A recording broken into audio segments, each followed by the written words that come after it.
Hi, welcome to Bearded Meeple. Space. It may be the final frontier, but you ain't ever going to see me going there because, well, I'm afraid of heights. Playing a game about going to space, I'll do that in a heartbeat. And today, we're looking at a game for 2 to 4 players, ages 12 plus, and it'll play anywhere between 20 to 40 minutes.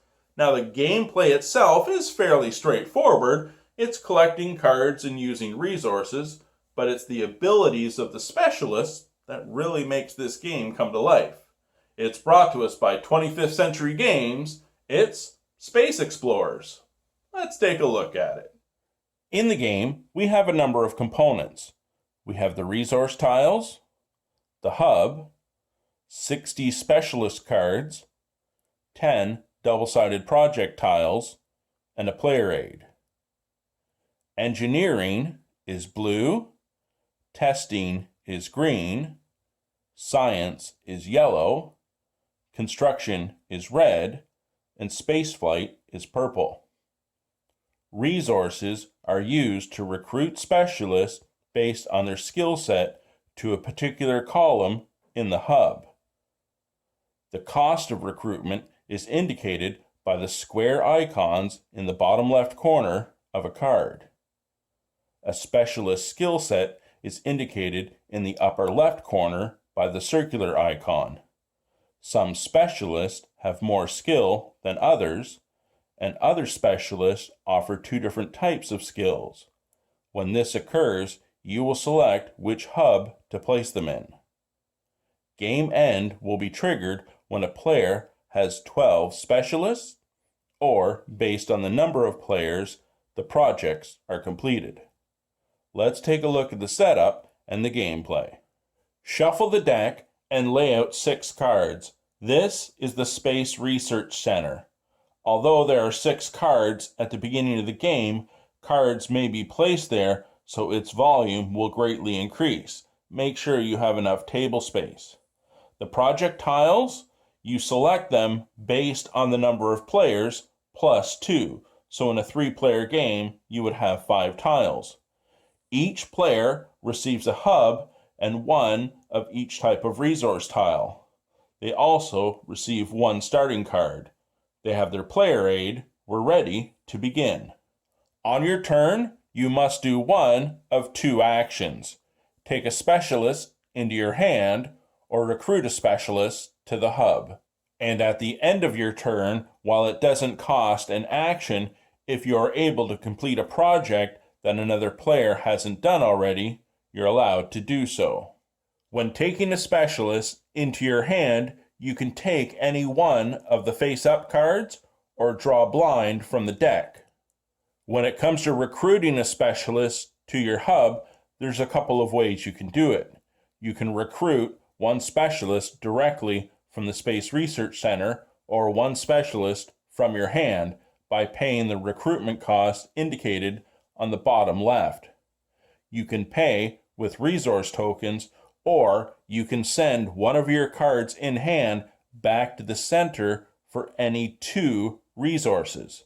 You physically don't get the tokens, you are just paying the cost with that card.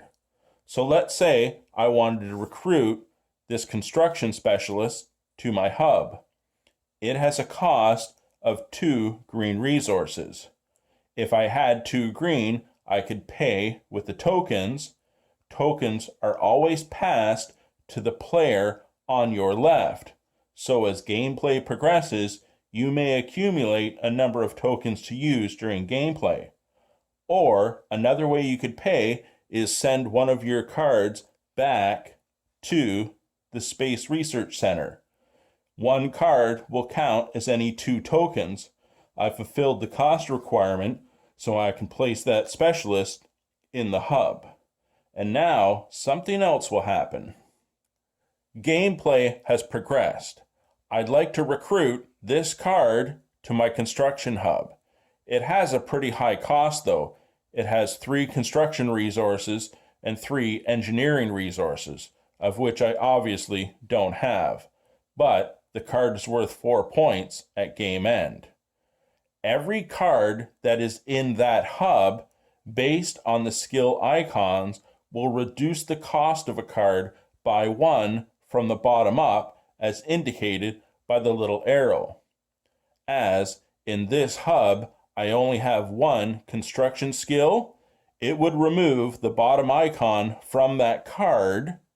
So now I only have to pay 3 construction and 2 engineering.